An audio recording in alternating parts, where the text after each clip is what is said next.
We were discussing that coming up here. Marilyn Monroe had anything in the world she wanted, didn't she? Yet she had the biggest hole in her soul that you could imagine. That's true. And the question came up, well, what, if you can have anything in the world you want, what is there in your, where's desire come from? Now, what do you desire? And desire is what drives us. Yeah. It's the fact that we can't. Gurdjieff once said, we will give up every happiness in the world. We will never give up our pain or sorrow. And that's really a strong truism if you think about it. Wow. We don't give up the pain or sorrow to make us more happy. No. And we'll give up the happiness first. I do work with the three of them, weather, I do work with them in the stock market, and I do work with them for people who can move the world, who are generational people. So the Beatles, I would use them because they moved the world. Everybody looked around and bought their stuff and did everything. And I also use them when they're conjunct a planet within 1 degree. I use them like a fixed star. Okay. Then that way, then Uranus would be divorce, separation, breakup, thing. Neptune would be something unimaginable, unseen, or problematic, and Pluto would be highly intense. So that's how I work with them. Okay. When you get a transit of one of those three, there's a triad that I use. So let's say Pluto made a transit, say, oh man, Pluto beat me up on this one. I would want to know what happened to Jupiter, Saturn, or Mars. Because those three planets in combination make a Pluto. Okay. If you want to look at Neptune, I want to look at the Moon, I want to look at Venus and Jupiter. Because all promises are going to be broken. Okay? So there I want to look at that. And if I'm looking at Uranus, then I want to look at Mars, Mercury, and Saturn. So Saturn, Mars, Mercury makes up a Uranus. Right. You see. So you've got all you need without really referring to them in that aspect. 7 planets, look at what I've done for you already. I've gotten rid of 3 planets you never have to deal with again, and all the asteroids. Gone. Just like that, I have cleaned up the house. I mean, this is good. Hard This to is a rewire the life. thinking. makes your life so much easier. About the perfected chart. And all of you know all about the perfections and charts, so we're going to cover that in a very brief, light, airy manner with which we all laugh.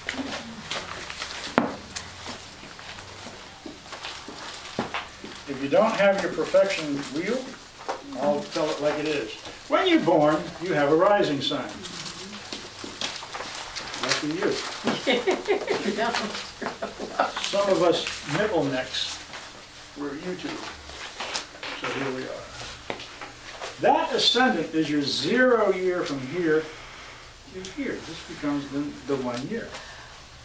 Then your 2nd year goes from here to here. And your 3rd year, etc. So by perfection, each one of these years are going to rotate along this line. Now, I know it looks strange because we're normally used to seeing it starting with the ascendant, but it does, but in its own way.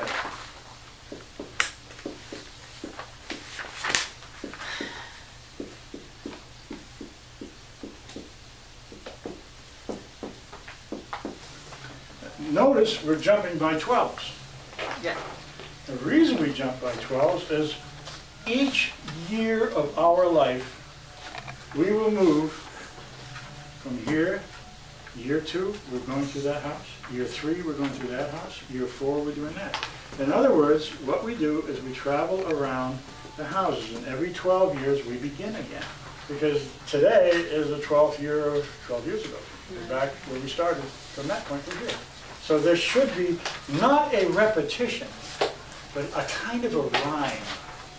So on the first one, this person, if it's a male, may have met a woman who he really fell in love with. But they didn't make it, and she just simply walked out without ever saying goodbye. Just left. So 12 years later, this guy may meet somebody else. Now, she may not say goodbye. But because a 12 year ago did, this one in its rhythmical fashion, he'll grab and marry as quick as he can. As he knows, she's liable to say goodbye, like 12. It's in the back of the mind. Yeah. They're not thinking of it consciously, but they're thinking, oh, yeah, well, So when we perfect the chart, we add a house and go through each of these houses. 1 year at a time. Okay? So the first profection, pardon, is 1 year.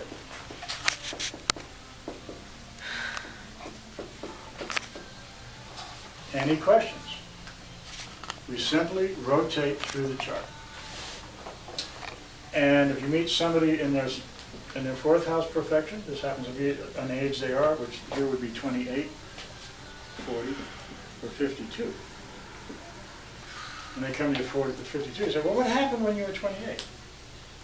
And you'll be surprised how many people will be able to remember that 12-year gap between then and now. Whatever they're doing, they'll remember it, and they'll start talking and reminiscing, and you'll eat up a half hour of their time, and they paid you. It always amazes me that people call astrologers will write out their whole life history of what a loser they are and want to know what to do with it. Why? You just listed everything going on. Change it. I mean, wasn't that, who was a great teacher who said, you're not catching any fish here, fish on the other side of the boat? If you're not catching any fish here, fish on the other side of the boat. If you're not making any money here, fish on the other side of the boat. The other people's money. Yes, OPM. By God, that's a wonderful concept. You make movies with that. Yes. And how much money's in a movie? Millions. Sometimes a billion. Sometimes nothing. Well, that's the good part. It's their money to come out of nothing. So you got an amen with that. So each year that there's a profection, you go through that house. So if you don't like your planets, they're going to change. Every 12th year, you're reborn. Yay. You're born again. That's very nice. You get to do it again. Born again Christian. You're just born Bad. again. Born again Jupiter. I don't think they'd You get to re-Jupiterize through this whole concept. So this is a brilliant way of looking at how to look at somebody's future.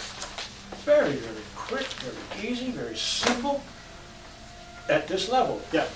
I know a client who had a great 10th house year. So at 10, he did good. At 22, he did really good.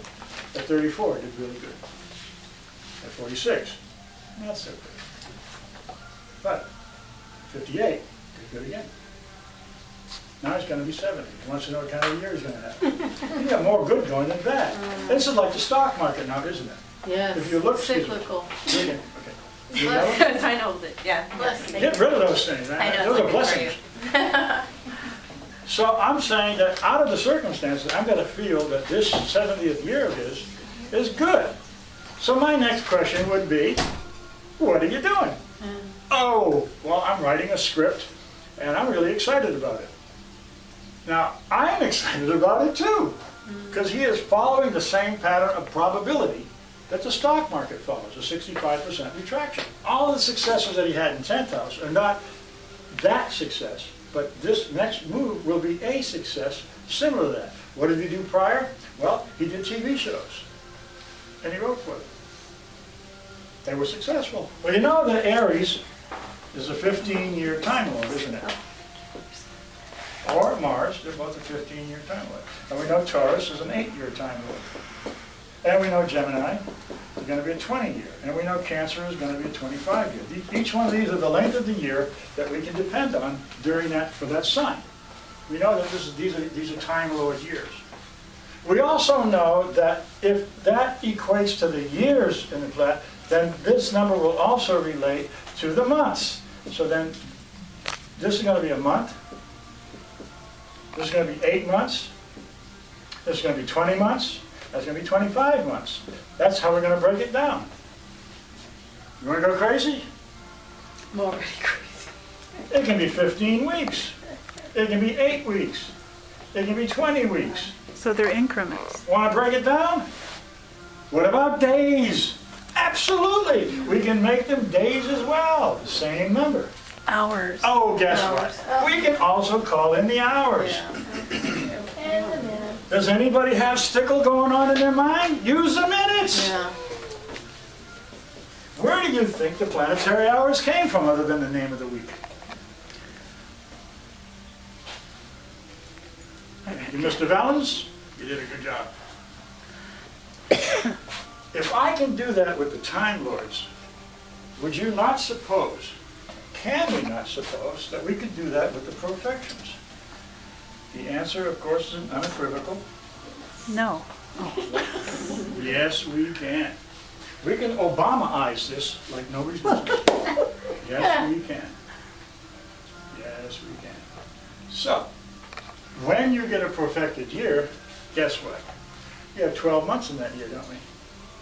So, chart 2.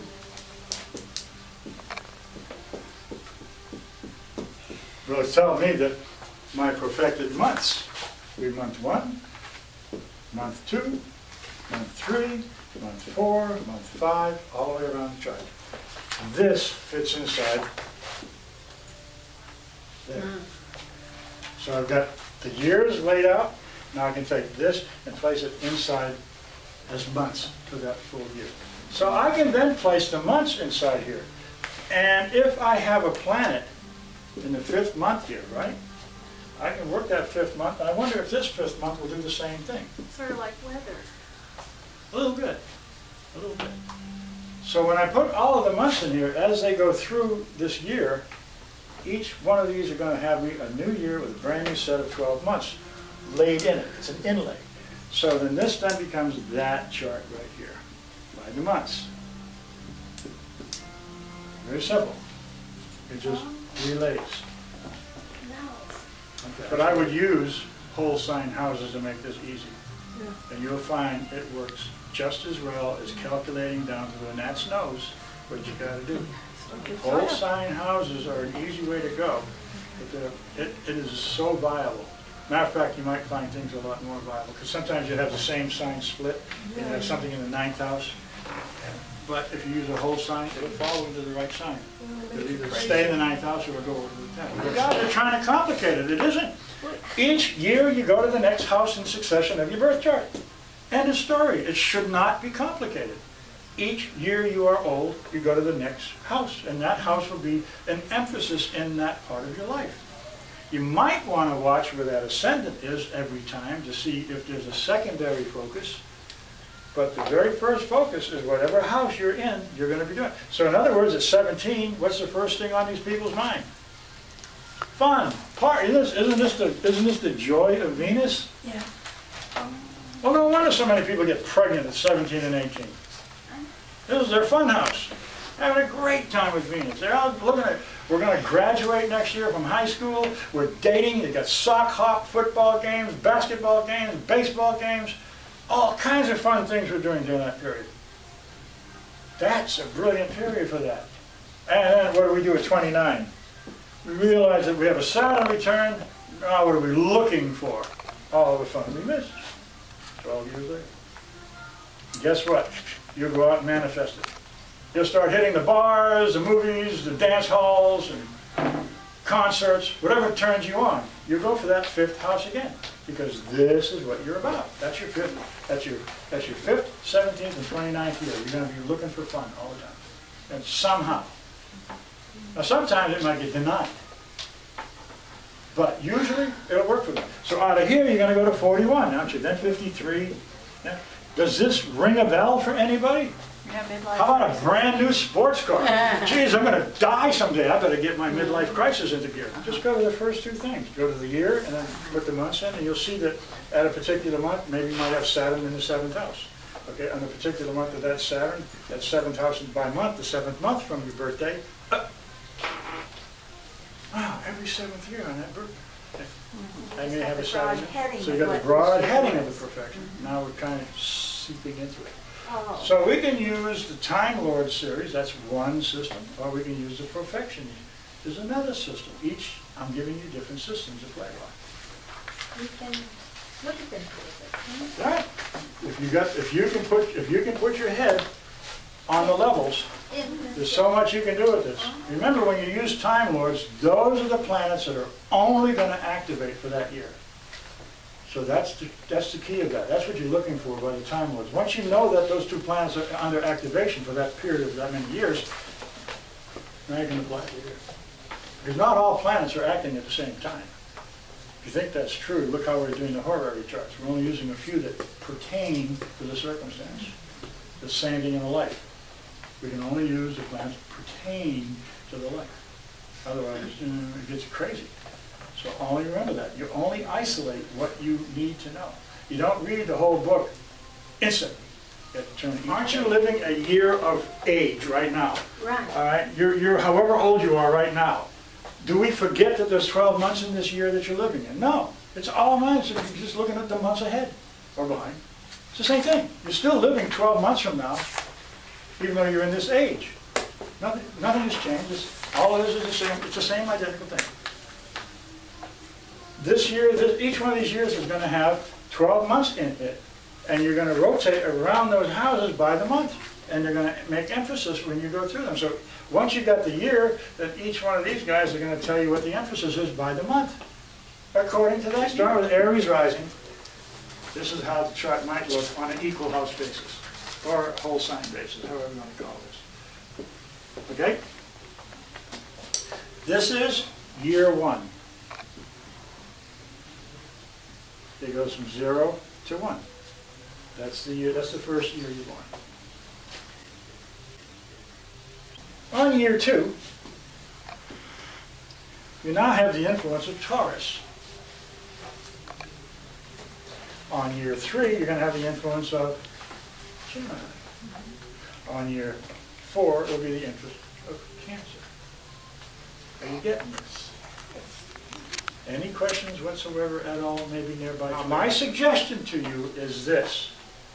Do this with whole signs. In other words, start with 0 degrees here and move that to 30 degrees. Make this 30 to 60 and make this 60 to 90 on ad infinitum. So you come around again. Make it a whole 30 degree because it's going to be easier to see. And trust me, the influences will still be the same. It's just going to prove to you a different point about what you do. Now, everybody's always complaining about their bad placements. Of course, you can, but it's good for you. Complaining is good. I suggest you do this chart nice, clean, and neat. And if you can print an open chart, good. Go make a transparency. All right? Make a transparency of just that, just the signs. This will take a little mental juggling, but the planets in the profected house never move. Only the sign rotates around. So the ascendant here is now in this influence, and the ascendant goes to that influence. The ascendant becomes the sign you're in during that year. It's a new ascendant. In each perfected year, you're going to run the chart clockwise. You're going to rotate it this way. If you have Mars in Aquarius in the 11th house in your birth chart, the second year of your life, Mars will be in Pisces. The third year of your life, Mars will be in Aries. The fourth year of your life, Mars will be in Taurus, etc., ergo, and onward. So what happens is that if you have the moon in the 7th house, eventually every one of these signs are going to play a role to that house, and it will activate the new house by which it has rotated to. You see where the sunset chart played its role? Early, early, early. That's where they got that. So, every year thereafter, we'll have a moon in Libra, Libra, Libra, whoever you guys call it. And then after that, it'll go into Scorpio. The year following, it'll be a Sag moon. The year following, it'll be a Capricorn moon. So this is the first year, second year, third year, fourth year. The fifth year will be an Aquarian moon. The sixth year will be a Pisces moon. The seventh year will be an Aries moon, etc. These planets will change by sign the house by which they rule. Now, I'm going to tell you something. This is really good information. The signs are going to move through them. So when I move this over here to Aries, you see, now the moon is not going to be influencing the 4th house, it'll be influencing the 10th house, because that's where Cancer will be when you turn the chart. I see it's turning. So now it rules that house. And this is probably the time when you marry somebody who's a professional. Oh, la la la. It's 3 motions. Your birth chart, and the signs rotate around it. Use the whole sign houses, and you will have an accurate position of where, who, what, why, how you're living your life with this. Now, there's a little trick that happens on England. There's a little trick that happens later that really upsets the apple cart. But that will be for another time. What you do is you do your perfected house 1 year at a time. It's wise to keep in your mind the original ascending sign. As it rotates, you want to see where that ascending sign is going, because that is probably how your environment will be changing. It's marvelous when you find this roots all the way around, and 9 years later, it's here and you paint your house. Ah, I see. Yeah. It's dealing with houses. The 4th house at home. Or you might, you get, it rhymes all the way through. Every 12th year from one of these houses, you'll find a rhyme. So the first thing you want to do is ask people about this, so you give them an idea what this year might look like in a reading. This is a simple little term by which you can play a great deal of information out. And again, once you hit something like you just did, you can't wait to volunteer it, because the whole hit goes, whoa, yeah, and then something comes out. Yeah. So it does, the cycles are there. And this is why we call this a cyclic game. It's all about the cycles. It's like the stock market. It's identical. That's why the stock markets and the astrology work so well together, when you know how to use it. But I thought we had that 19-year cycle. It's still under that, yeah. That's a cycle. That's another system. Oh, But it's a valuable one. So if you happen to be, let's say you happen to, boy, this is going to go somewhere, isn't it? Let's say you happen to be in Gemini.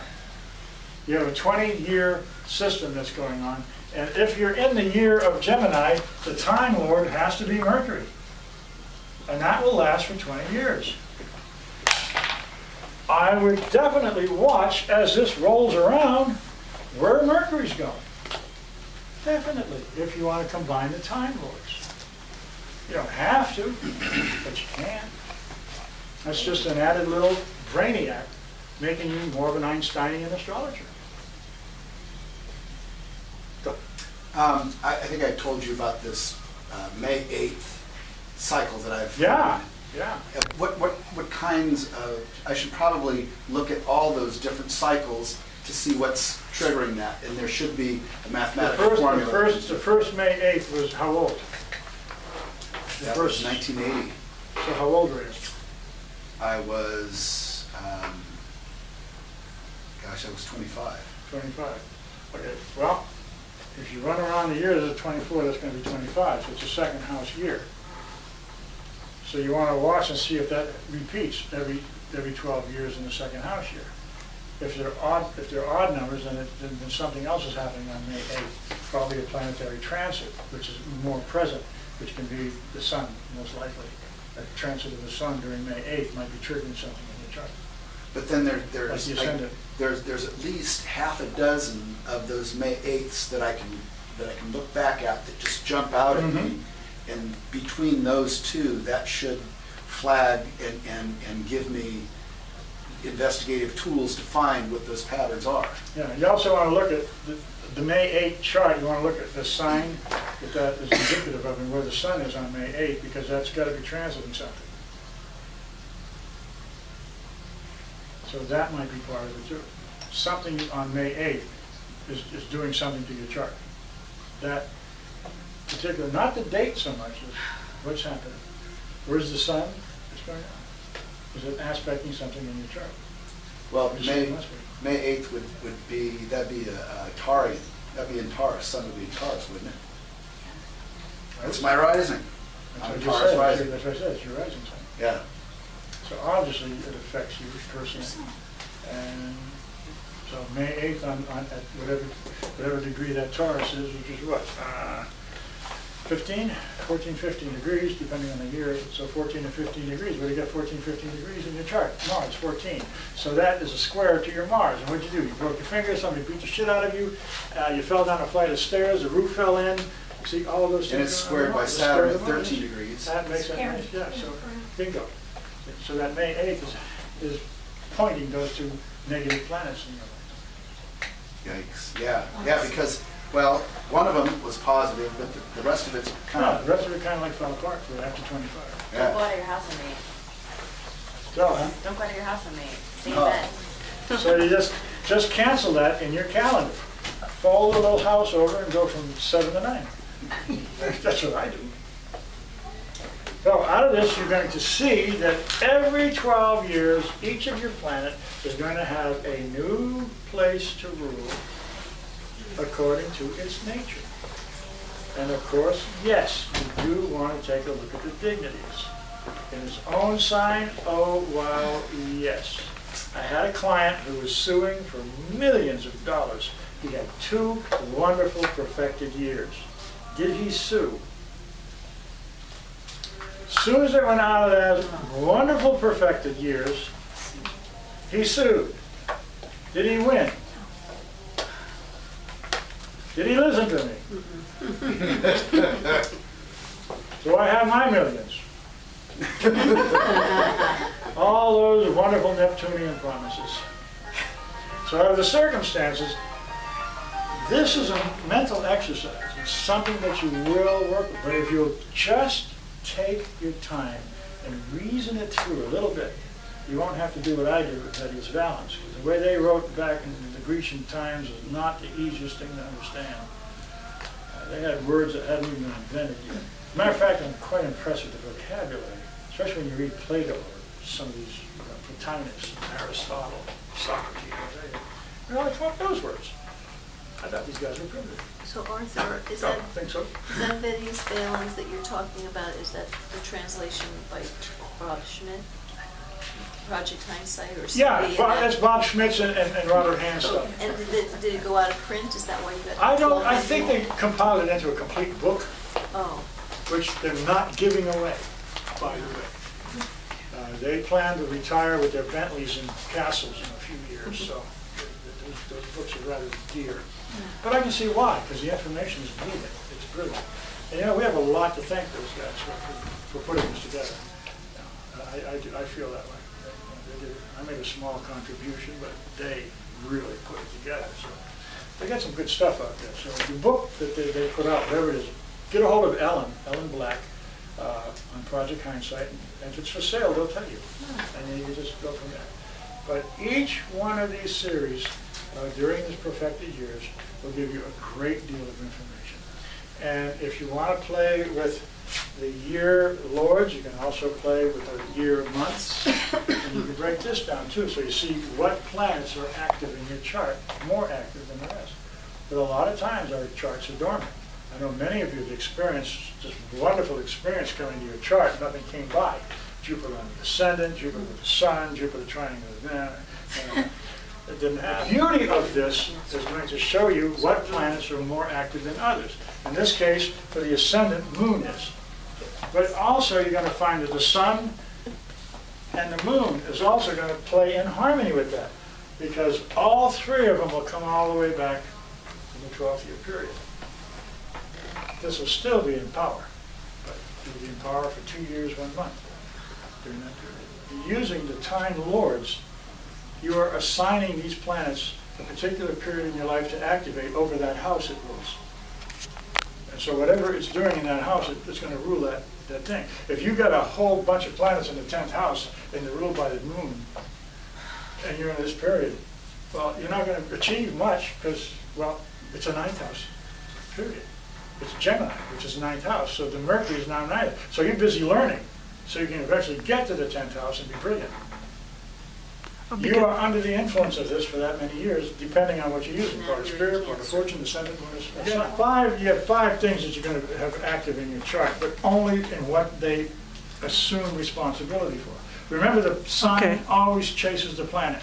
Right. So whatever a sign is doing in a house, that is an influence. Nothing is happening there.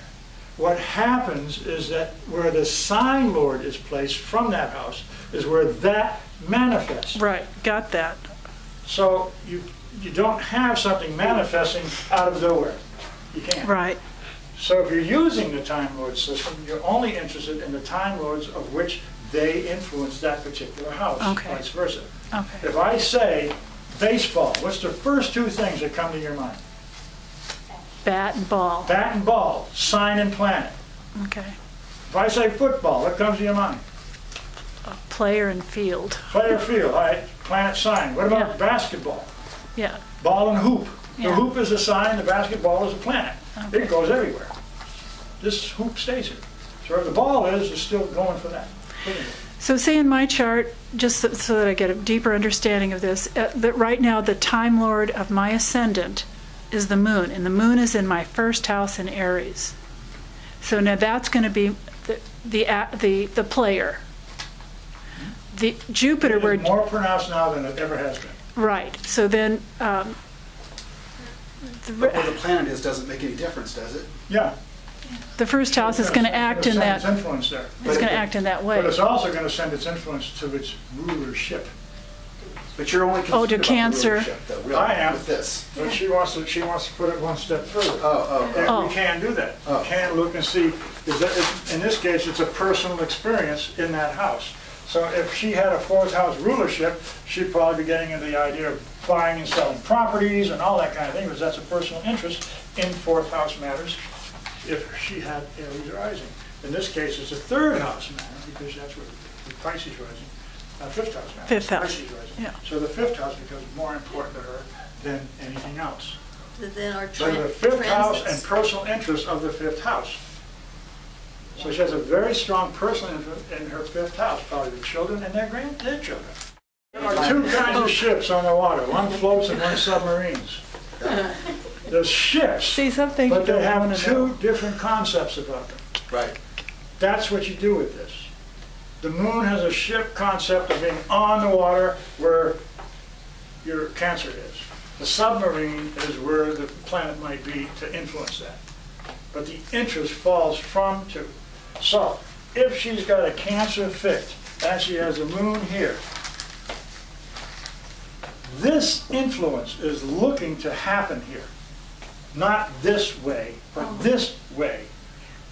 This is the manifestation. The planet is the manifestation of the house, not the other way around.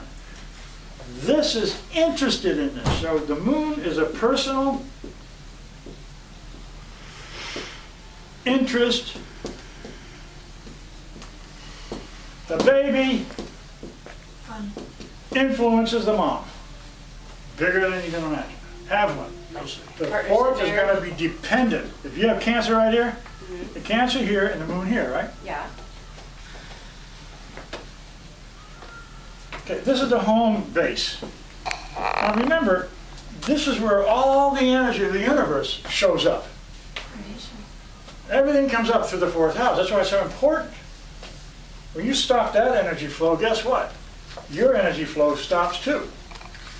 Now normally, this energy flow would move to the first house. That's just normal reaction, especially in the weather.